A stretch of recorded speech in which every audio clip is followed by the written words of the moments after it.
Hi hello. ನಾನು ನಿಮ್ಮೆಲ್ಲರ KS Narendra Babu, advocate ಹಾಗೂ ಅಸ್ಟ್ರಾಲಜರ್. ಇದು ನನ್ನ ಮತ್ತು ನಿಮ್ಮ ಪ್ರೀತಿಯ ಯೂಟ್ಯೂಬ್ ಚಾನಲ್ ಆಸ್ಟ್ರೋ ಜಸ್ಟಿಸ್ 23. ಆತ್ಮೀಯರೇ, ಬೆಟ್ಟ ಹೇರಿದವನೇ ದೇವರ ಮಹಿಮೆ ಅರಿಯುವನು. ಯಾತ್ರೆ ಮಾಡಿದವನಿಗೆ ಜೀವನದ ಅರ್ಥ ಗೊತ್ತಾಗುತ್ತದೆ ಎಂಬ ಮಾತಿದೆ. ಈ ಚಾನೆಲ್ ಮೂಲಕ ನಾನು ಜ್ಯೋತಿಷ್ಯ, ನ್ಯೂಮೆರಾಲಜಿ, ಹಸ್ತ ಸಾಮುದ್ರಿಕ, ವಾಸ್ತುಶಾಸ್ತ್ರ, ದೇವಾಲಯಗಳ ಇತಿಹಾಸ, ಪೂಜಾ ವಿಧಾನ, ಆಚರಣೆ, ಸಂಸ್ಕೃತಿ, ಸಂಪ್ರದಾಯಗಳ ಬಗ್ಗೆ ನಿರಂತರವಾಗಿ ಮಾಹಿತಿ ನೀಡ್ತಾ ಬಂದಿದ್ದೇನೆ. ಆತ್ಮೀಯರೇ, ಈವರೆಗೂ ಕುಜದೋಷ, ಪಿತೃದೋಷ, ನಾಗದೋಷ, ಪುನರ್ಜನ್ಮ, ಸಾಡೆ ಸಾತ್ ಶನಿ, ಪಂಚಮ ಶನಿ, ಕಾಳ ಸರ್ಪಯೋಗ ಮೊದಲಾದ ಅನೇಕ ವಿಷಯಗಳ ಬಗ್ಗೆ ವಿಡಿಯೋಗಳನ್ನು ಮಾಡಿ ನಿಮಗೆ ತಲುಪಿಸಿದ್ದೇನೆ. ನೀವು ಅವುಗಳನ್ನು ಪ್ರೀತಿಯಿಂದ ನೋಡಿ, ಲೈಕ್ ಮಾಡಿ, ಶೇರ್ ಮಾಡಿ, ಸಬ್ಸ್ಕ್ರೈಬ್ ಮಾಡಿ ಅಪಾರ ಬೆಂಬಲವನ್ನು ನೀಡಿದ್ದೀರಿ. ನಿಮ್ಮ ಪ್ರೀತಿ ಹಾಗೂ ಸಲಹೆಯೇ ನನಗೆ ಇನ್ನಷ್ಟು ಉತ್ತಮ ವಿಷಯಗಳನ್ನು ಮಾಡಲು ಪ್ರೇರಣೆ ಸಿಕ್ಕಿದೆ ಎಂಬ ಬೇಡಿಕೆಯಂತೆಯೇ ಈ ಬಾರಿ ನಾನು ಚಾರ್ಧಾಮ್ ಯಾತ್ರೆಯ ಬಗ್ಗೆ ಸಂಪೂರ್ಣ ಮಾಹಿತಿ ನಾನು ನೀಡ್ತಾ ಇದ್ದೇನೆ.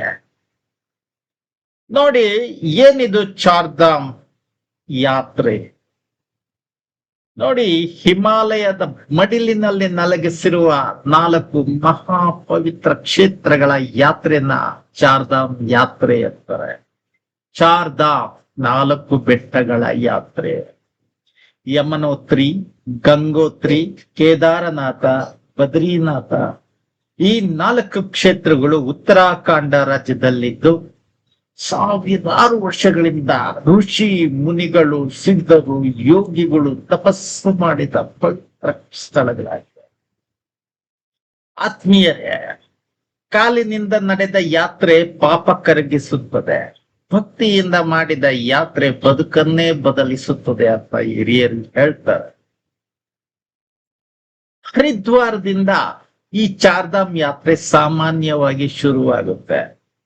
ಯಾಕಂದ್ರೆ ಇಲ್ಲಿ ಹರಿ ಮತ್ತು ಹರ ಇಬ್ರು ಆಶೀರ್ವಾದ ಇರುವಂತ ಪವಿತ್ರ ಕ್ಷೇತ್ರನೇ ಹರಿದ್ವಾರ. ಇಲ್ಲಿ ನಡೆಯುವಂತ ಗಂಗಾ ಆರತಿ ವಿಶ್ವಕ್ಕೆ ಪ್ರಸಿದ್ಧ. ಸಾವಿರಾರು ದೀಪಗಳು ಗಂಗೆಯ ಮೇಲೆ ತೇಲುತ್ತಾ ಹೋಗುವ ದೃಶ್ಯ ನೋಡಿದವನ ಮನಸ್ಸಿನಲ್ಲಿ ಭಕ್ತಿ ಅನ್ನೋದು ಅರಳುತ್ತದೆ. ನೋಡಿ ಆತ್ಮೀಯರೇ, ಪುರಾಣಗಳ ಪ್ರಕಾರ ಪಾಂಡವರು ಇಲ್ಲೇ ಪೂಜೆ ಮಾಡಿ ಸ್ವರ್ಗಾರೋಹಣಕ್ಕೆ ಹೊರಡ್ತಾರೆ. ವಿಶ್ವನೊಂದಿಗೆ ಸಂಬಂಧಿಸಿದ ಪವಿತ್ರ ತಾಣಗಳು ಎಲ್ಲಿವೆ? ದಕ್ಷ ಯಜ್ಞ ನಡೆದ ಕ್ಷೇತ್ರನೂ ಇದೆ ಅಂತ ನಂಬಿಕೆ ಕೂಡ ಇದೆ. ಇನ್ನು ಇಲ್ಲೇ ಚಂಡೀಗಢ ಮತ್ತು ಶಕ್ತಿ ಪೀಠಗಳಿದ್ದಾವೆ. ಚಾರ್ಧಾಮ್ ಮಾರ್ಗದಲ್ಲಿ ಅನೇಕ ಶಕ್ತಿ ಪೀಠಗಳಿದ್ದಾವೆ. ಇಲ್ಲಿ ಅಘೋರಿಗಳು, ಸಾಧಕರು, ಯೋಗಿಗಳು ಗುಹೆಗಳಲ್ಲಿ ತಪಸ್ಸು ಮಾಡ್ತಾನೆ ಇದ್ದಾರೆ ಅನ್ನೋ ನಂಬಿಕೆ ಇದೆ. ಭಕ್ತಿ ಇರುವಲ್ಲಿ ಭಯ ಇಲ್ಲ, ತಪಸ್ಸಿರುವಲ್ಲಿ ದೈವ ಶಕ್ತಿ ಇರುತ್ತೆ ಅಂತಾರೆ.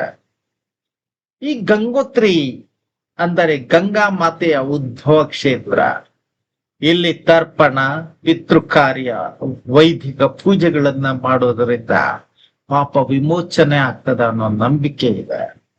ಗಂಗಾ ಜಲನ ಇಲ್ಲಿ ಅಮೃತದ ಸಮಾನ ಅಂತ ಪರಿಗಣಿಸ್ತಾರೆ. ಯಮನೋತ್ರಿ ಕ್ಷೇತ್ರದಲ್ಲಿ ಹಿಮ ಪರ್ವತಗಳ ನಡುವೆ ಬಿಸಿ ನೀರಿನ ಕುಂಡಗಳು ಕಂಡುಬರ್ತವೆ. ಇದು ಪ್ರಕೃತಿಯ ಒಂದು ಅದ್ಭುತನೇ ಆಗಿದೆ. ಇಲ್ಲಿ ಯಮನಾ ದೇವಿಯ ಆರಾಧನೆ ಮಾಡಿದರೆ ಕುಟುಂಬ ಸುಖ, ಆರೋಗ್ಯ, ಮನಃಶಾಂತಿ, ದೈವ ಕೃಪೆ ದೊರೆಯುತ್ತೆ ಅನ್ನೋ ನಂಬಿಕೆ ಇದೆ. ಇನ್ನು ಕೇದಾರನಾಥ ಎಂದರೆ ಶಿವನ ಮಹಾಕ್ಷೇತ್ರ. ಶಿವನನ್ನ ಭಜಿಸಿದವನಿಗೆ ಶತ್ರುಗಳ ಭಯ ಇಲ್ಲ ಅನ್ನೋ ನಂಬಿಕೆ ಇದೆ. ಪಾಂಡವರು ಕುರುಕ್ಷೇತ್ರ ಯುದ್ಧದ ಪಾಪ ಪರಿಹಾರಕ್ಕಾಗಿ ಶಿವನನ್ನು ಹುಡುಕ್ತಾ ಇದ್ದಾಗ ಶಿವನು ಎಮ್ಮೆಯ ರೂಪದಲ್ಲಿ ಇಲ್ಲಿ ಬಂದ ಅನ್ನೋ ಪುರಾಣ ಇದೆ. ಇಲ್ಲಿ ಮಾಡೋ ಶಿವಾರಾಧನೆ ಪಾಪವನ್ನು ಕ್ಷಯಿಸುತ್ತದೆ, ಕುಷ್ಠ ನಿವಾರಿಸುತ್ತದೆ, ಶನಿ ದೋಷ ಶಮನಗೊಳಿಸುತ್ತದೆ, ಮನೋಬಲ ವೃದ್ಧಿ ಕೊಡ್ತದೆ ಅಂತ ಹೇಳ್ತಾರೆ. ಇನ್ನು ಬದ್ರಿನಾಥ ವಿಷ್ಣುವಿನ ಪವಿತ್ರ ಧಾಮ. ಇಲ್ಲಿ ನರ ನಾರಾಯಣರು ತಪಸ್ಸು ಮಾಡಿದರು ಅನ್ನೋ ಪುರಾಣ ಇದೆ. ನಾರಾಯಣ ಸ್ಮರಣೆ ಇರುವ ಮನೆಗೆ ದಾರಿದ್ರ್ಯ ಬರುವುದಿಲ್ಲ. ಬದ್ರಿನಾಥ ದರ್ಶನದಿಂದ ಆತ್ಮಶಾಂತಿ, ಧನಲಾಭ, ದೈವಾನುಗ್ರಹ, ಮೋಕ್ಷ ಫಲ ಸಿಗುತ್ತೆ ಅನ್ನೋ ನಂಬಿಕೆ ಇದೆ. ಆತ್ಮೀಯರೇ, ಯಾತ್ರೆ ಆಧ್ಯಾತ್ಮಿಕ ಫಲ. ಚಾರ್ಧಾಮ್ ಯಾತ್ರೆ ಮಾಡಿದವರ ಜೀವನದಲ್ಲಿ ಮಾನಸಿಕ ಶಾಂತಿ, ದೈವ ಭಕ್ತಿ, ಪಾಪಕ್ಷಯ, ಕರ್ಮಶುದ್ಧಿ, ಕುಟುಂಬ ಸಮಾಧಾನ, ಆತ್ಮಬಲ ಹೆಚ್ಚಾಗುತ್ತದೆ ಎಂಬ ನಂಬಿಕೆ ಇದೆ. ದೇವರ ದರ್ಶನ ಕಣ್ಣಿಗೆ ಬೆಳಕು, ಭಕ್ತಿಯ ಅನುಭವ ಬದುಕಿಗೆ ಬೆಳಕು. ನೋಡಿ ಆತ್ಮೀಯರೇ, ಈ ಚಾರ್ಧಾಮ್ ವಿಷಯನ ಇನ್ನಷ್ಟು ಪುರಾಣ ಕಥೆ, ದೇವಸ್ಥಾನಗಳ ಇತಿಹಾಸ, ನಿರ್ಮಾಪಕರು, ಆಚರಣೆ, ರಹಸ್ಯಗಳು, ವಿಶೇಷತೆಗಳು, ತಪೋಭೂಮಿಯ ವಿವರಗಳನ್ನ ನೋಡೋಣ ಅಂತ ಹೋದ್ರೆ, ಬೆಟ್ಟದ ಮೇಲೆ ದೇವರು ಭಕ್ತನ ಹೃದಯದಲ್ಲಿ ಭಕ್ತಿಯನ್ನು ಮಾಡಿದೆ. ಭಾರತದಲ್ಲಿ ಕೈಗೊಳ್ಳುವಂತ ಹಲವಾರು ಪವಿತ್ರ ಯಾತ್ರೆಗಳಲ್ಲಿ ಅತ್ಯಂತ ಪವಿತ್ರ ಯಾತ್ರೆ ಅಂತ ಕರೆಯೋದು ಚಾರ್ಧಾಮ್ ಯಾತ್ರೆ.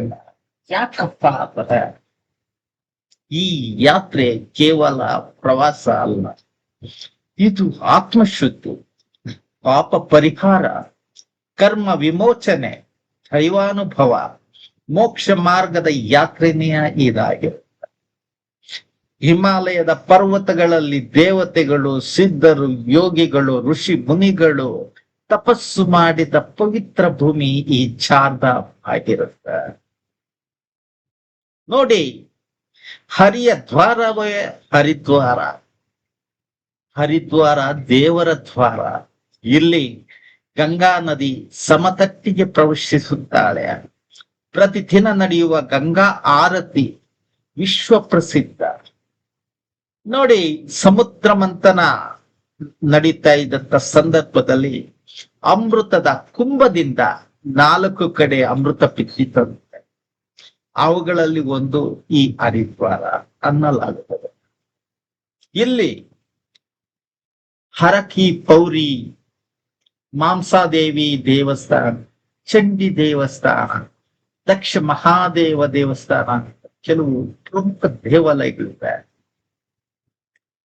ದಕ್ಷ ಮಹಾದೇವ ದೇವಸ್ಥಾನ, ಈ ಪುರಾಣ ಕಥೆಗಳ ಪ್ರಕಾರ ದಕ್ಷ ಪ್ರಜಾಪತಿ ಶಿವನನ್ನು ಅವಮಾನ ಮಾಡಿ ಯಜ್ಞವನ್ನು ಮಾಡ್ತಾರಂತ.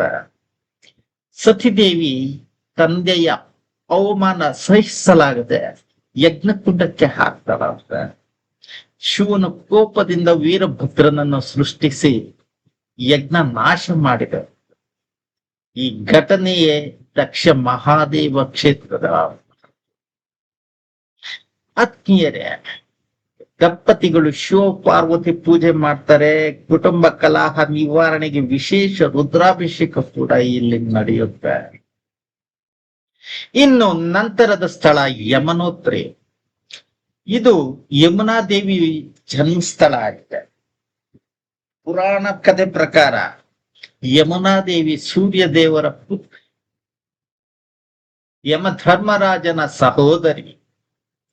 ಯಮನ ಸ್ನಾನ ಮಾಡಿದವನಿಗೆ ಯಮನ ಭಯ ಕಡಿಮೆಯಾಗುತ್ತದೆ ಅನ್ನೋ ನಂಬಿಕೆ ಇಲ್ಲಿದೆ. ಆತ್ಮೀಯರೇ, ಹೇಮ ಪರ್ವತಗಳ ನಡುವೆ ಬಿಸಿ ನೀರಿನ ಕುಂಡಗಳು ಇಲ್ಲಿವೆ. ಭಕ್ತರು ಅಕ್ಕಿನ ಬಟ್ಟೆಯಲ್ಲಿ ಕಟ್ಟಿ ಬಿಸಿ ನೀರಿನಲ್ಲಿ ಬೇಯಿಸಿ ಪ್ರಸಾದವಾಗಿ ಇಲ್ಲಿ ತೆಗೆದುಕೊಳ್ಳುತ್ತಾರೆ. ಇಲ್ಲಿನ ಪ್ರಾರಂಭಿಕ ದೇವಸ್ಥಾನವನ್ನು ಗಡ್ವಾಲ್ ಮಹಾರಾಜರು ನಿರ್ಮಿಸಿದರು ಅಂತ ಹೇಳ್ತಾರೆ. ಇನ್ನು ಗಂಗೋತ್ರಿ, ಗಂಗಾ ಮಾತೆಯ ಅವತರಣ ಕ್ಷೇತ್ರ. ಭಗೀರಥನ ಕತೆ ಇಲ್ಲಿದೆ. ರಾಜ ಭಗೀರಥನು ತನ್ನ ಪಿತೃಗಳ ಮೋಕ್ಷಕ್ಕಾಗಿ ಕಠಿಣ ತಪಸ್ಸು ಮಾಡ್ತಾನೆ. ಅವನ ತಪಸ್ಸಿಗೆ ಸಂತುಷ್ಟಲಾದ ಗಂಗೆ ಭೂಮಿಗೆ ಬರೋದಕ್ಕೆ ಒಪ್ಕೋತಾಳೆ. ಆದರೆ ಗಂಗೆಯ ವೇಗವನ್ನು ಭೂಮಿ ತಡಿಲಾರದೆ ಶಿವನು ತನ್ನ ಜಟೆಯಲ್ಲಿ ಗಂಗೆಯನ್ನು ಹಿಡಿದು ನಂತರ ನಿಧಾನವಾಗಿ ಬಿಡುಗಡೆ ಮಾಡ್ತಾನೆ. ಆದ್ದರಿಂದ ಶಿವನಿಗೆ ಗಂಗಾಧರ ಅನ್ನೋ ಹೆಸರು ಬಂದಿದೆ. ಹೀಗಾಗಿ ಇಲ್ಲಿ ಪಿತೃತರ್ಪಣ ಅನ್ನೋದು ಕೊಡ್ತಾರೆ, ಗಂಗಾ ಪೂಜೆ ಅನ್ನೋದನ್ನ ಮಾಡ್ತಾರೆ, ಅಸ್ಥಿ ವಿಸರ್ಜನೆ ಅನ್ನೋದು ಮಾಡ್ತಾರೆ. ಗಂಗಾ ಜಲ ಎಂದಿಗೂ ಹಾಳಾಗೋದಿಲ್ಲ ಅನ್ನೋ ನಂಬಿಕೆ ವಿಶೇಷವಾಗಿ ಎಲ್ಲಿದೆ. ಇನ್ನು ಕೇದಾರನಾಥ, ಆತ್ಮೀಯರೇ, ಚಾರ್ಧಾಮ್ ಯಾತ್ರೆಯಲ್ಲಿ ಅತ್ಯಂತ ಶಕ್ತಿಶಾಲಿ ಶಿವಕ್ಷೇತ್ರ ಕೇದಾರನಾಥ ಆಗಿದೆ. ಕುರುಕ್ಷೇತ್ರ ಯುದ್ಧದ ಪಾಪ ನಿವಾರಣೆಗೆ ಪಾಂಡವರು ಶಿವನನ್ನು ಹುಡುಕ್ತಾರೆ. ಶಿವನು ಎಮ್ಮೆಯ ರೂಪದಲ್ಲಿ ಅಡಗಿಕೊಳ್ತಾರೆ. ಭೀಮನಿಗೆ ಅನುಮಾನ ಬಂದು ಎಮ್ಮೆಯನ್ನು ಹಿಡಿಯಲು ಹೋಗ್ತಾ ಇದ್ದಂತ ಎಮ್ಮೆಯ ಬೆನ್ನು ಕೇದಾರನಾಥದಲ್ಲಿ ಹೊರಬರ್ತದೆ. ಉಳಿದ ಭಾಗಗಳು ಪಂಚ ಕೇದಾರ ಕ್ಷೇತ್ರದಲ್ಲಿ ಪ್ರಕಟವಾಗ್ತವೆ ಅನ್ನೋ ನಂಬಿಕೆ ಇದೆ. ಹೀಗಾಗಿ ಮೂಲ ದೇವಸ್ಥಾನವನ್ನು ಪಾಂಡವರೇ ನಿರ್ಮಿಸಿದ್ರು ಅನ್ನೋ ನಂಬಿಕೆ ಇದೆ. ಹಾಗೂ ಆದಿಶಂಕರಾಚಾರ್ಯರು ಈ ದೇವಸ್ಥಾನವನ್ನು ಪುನರ್ಜೀವನಗೊಳಿಸಿದ್ರು ಅನ್ನೋ ನಂಬಿಕೆನೂ ಇದೆ. ಆತ್ಮೀಯರೇ, 2013ರಲ್ಲಿ ಬಂದ ಭೀಕರವಾದಂತ ಪ್ರವಾಹದಲ್ಲಿ ಈ ದೇವಸ್ಥಾನ ಅಚಲವಾಗಿ ಉಳಿಯಿತು. ಒಂದು ಭಾರಿ ಬಂಡೆ ಬಂದು ದೇವಸ್ಥಾನದ ಹಿಂದೆ ನಿಂತು ಪ್ರವಾಹವನ್ನು ತಡೆಯಿತು ಅಂತ ಜನ ಭಕ್ತರು ನಂಬ್ತಾರೆ. ಇಲ್ಲಿ ಬೆಳಿಗ್ಗೆ ತುಪ್ಪಾಭಿಷೇಕ, ಶಿವಲಿಂಗವನ್ನು ಸ್ಪರ್ಶಿಸಿ ಪೂಜೆ ಮಾಡೋ ಅವಕಾಶ, ರಾತ್ರಿಯಲ್ಲಿ ವಿಶೇಷ ಅಲಂಕಾರ ಇಲ್ಲಿ ನಡೆಯುತ್ತೆ. ಇನ್ನು ಬದ್ರಿನಾಥ್ ವಿಷ್ಣುವಿನ ಮಹಾಧಾಮ. ನಾರಾಯಣನು ಇಲ್ಲಿ ತಪಸ್ಸು ಮಾಡ್ತಾ ಇದ್ದಾಗ ಲಕ್ಷ್ಮೀದೇವಿ ಬದ್ರಿ ಮರದ ರೂಪದಲ್ಲಿ ನಾರಾಯಣನಿಗೆ ನೆರಳು ನೀಡಿದ್ಲು ಅಂತ ನಂಬಿಕೆ ಇದೆ. ಆದ್ದರಿಂದಲೇ ಈ ಸ್ಥಳಕ್ಕೆ ಬದ್ರಿನಾಥ ಹೆಸರು ಬಂತು ಅನ್ನೋ ನಂಬಿಕೆ. ಈ ದೇವಸ್ಥಾನವನ್ನು ಆದಿಶಂಕರಾಚಾರ್ಯರು ಪುನರ್ಸ್ಥಾಪಿಸ್ತಾರೆ.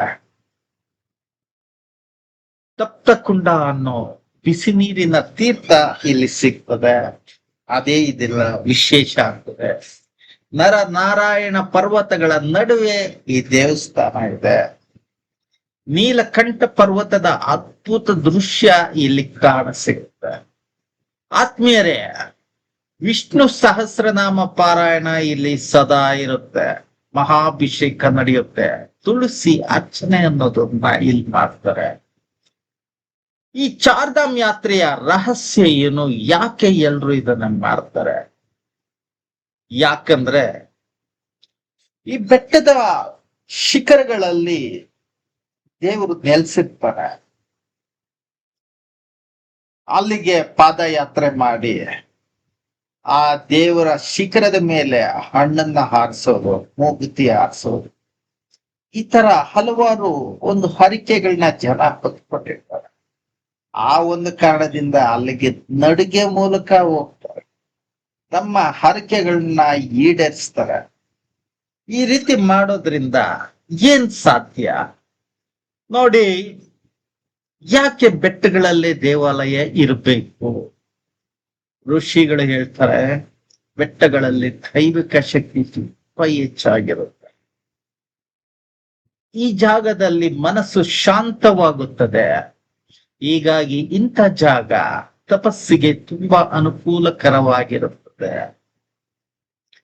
ಹೀಗಾಗಿನೇ ಹಿಮಾಲಯದಲ್ಲಿ ಇಂದಿಗೂ ಘೋರಿಗಳು, ಸಿದ್ಧರು, ಯೋಗಿಗಳು ತಪಸ್ ಮಾಡ್ತಾನೆ ಇದ್ದಾರೆ ಅನ್ನೋ ನಂಬಿಕೆ ಕೂಡ ಇದೆ. ಆದ್ರೆ ಯಾತ್ರೆಯಲ್ಲಿ ಪಾಲಿಸಬೇಕಾದ ಆಚರಣೆಗಳು ಏನಿರ್ತವೆ? ಮಾಮೂಲಿ ಮಾಂಸಾಹಾರ ತ್ಯಜಿಸಬೇಕು, ಮದ್ಯಪಾನ ಮಾಡಬಾರದು, ಬ್ರಹ್ಮ ಮುಹೂರ್ತದಲ್ಲಿ ಹೇಳ್ಬೇಕು, ಗಂಗಾ ಸ್ನಾನದ ಮೊದಲೇ ಪ್ರಾರ್ಥನೆ ಸಲ್ಲಿಸಬೇಕು. ದೇವಾಲಯಕ್ಕೂ ಮೊದಲು ಮನಸ್ಸು ಶುದ್ಧೀಕರಿಸಿಕೊಂಡು ಪ್ರವೇಶಿಸಬೇಕು.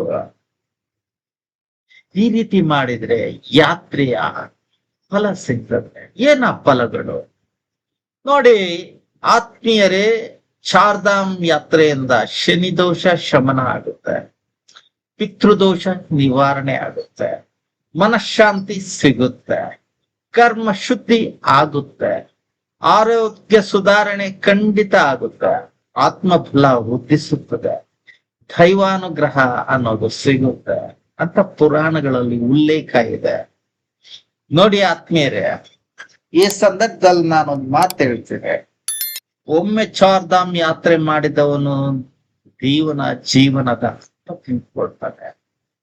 ಈ ಯಾತ್ರೆ ದೇಹದ ಪ್ರಯಾಣ ಅಲ್ಲ, ಇದೊಂದು ಆತ್ಮಗಳ ಪ್ರಯಾಣ ಇದೆ. ಜೈ ಕೇದಾರ್ನಾಥ್, ಜೈ ಬದ್ರಿನಾಥ್, ಹರ ಹರ ಮಹಾದೇವ. ನಾನು ನಿಮ್ಮೆಲ್ಲರ ಆತ್ಮೀಯ KS ನರೇಂದ್ರ ಬಾಬು. ಇಷ್ಟೊತ್ತು ನಿಮ್ ಜೊತೆ ಮಾತನಾಡೋದಕ್ಕೆ, ಈ ಎಲ್ಲ ವಿಷಯಗಳನ್ನ ನಿಮ್ ಜೊತೆ ಹಂಚ್ಕೊಡೋದಕ್ಕೆ ನೀವು ಮಾಡಿಕೊಟ್ಟ ಅವಕಾಶಕ್ಕೆ ನಾನು ನಿಮ್ಗೆ ಸದಾ ಕೃತಜ್ಞನಾಗಿರ್ತೀನಿ. ನೋಡಿ, ಈ ರೀತಿ ಇನ್ನು ಹೆಚ್ಚಿನ ಮಾಹಿತಿಗಳನ್ನ ನಿಮ್ಗೆ ತಲುಪಿಸೋ ಪ್ರಯತ್ನ ಮಾಡ್ಬೇಕನ್ನೋದು ನನ್ನ ಮನಸ್ಸಿನಲ್ಲಿದೆ. ಇದಕ್ಕಾಗಿ ನಿಮ್ಮೆಲ್ಲರ ಪ್ರೋತ್ಸಾಹ, ಆಶೀರ್ವಾದ ಬೇಕು. ನೀವು ಈ ನನ್ನ ಆಸ್ಟ್ರೋ ಜಸ್ಟಿಸ್ 23 ಚಾನಲ್ ಅನ್ನ ಸಬ್ಸ್ಕ್ರೈಬ್ ಮಾಡಿ, ಲೈಕ್ ಮಾಡಿ, ನಿಮ್ಮ ನೆಂಟರು ಗೆಳೆಯರಿಗೆಲ್ಲ ಇದನ್ನ ಶೇರ್ ಮಾಡಿ, ಅವ್ರಿಗೂ ಸಬ್ಸ್ಕ್ರೈಬ್ ಮಾಡೋಕ್ ಕೇಳಿ. ಆಗ ನನಗೆ ಸಿಗುವಂತ ಈ ಪ್ರೋತ್ಸಾಹದಿಂದ ಇನ್ನಷ್ಟು ಹೆಚ್ಚಿನ ವಿಷಯಗಳನ್ನ ನಾನು ವಿಡಿಯೋ ಮಾಡ್ತೀನಿ, ನಿಮಗೆ ಅರ್ಪಿಸ್ತೀನಿ. ನಿಮಗೆ ಹೆಚ್ಚು ಹೆಚ್ಚು ಮಾಹಿತಿಗಳನ್ನ ತಲುಪಿಸೋದಕ್ಕೆ ನಾನು ಪ್ರಯತ್ನಿಸ್ತೀನಿ. ನಮಸ್ಕಾರ.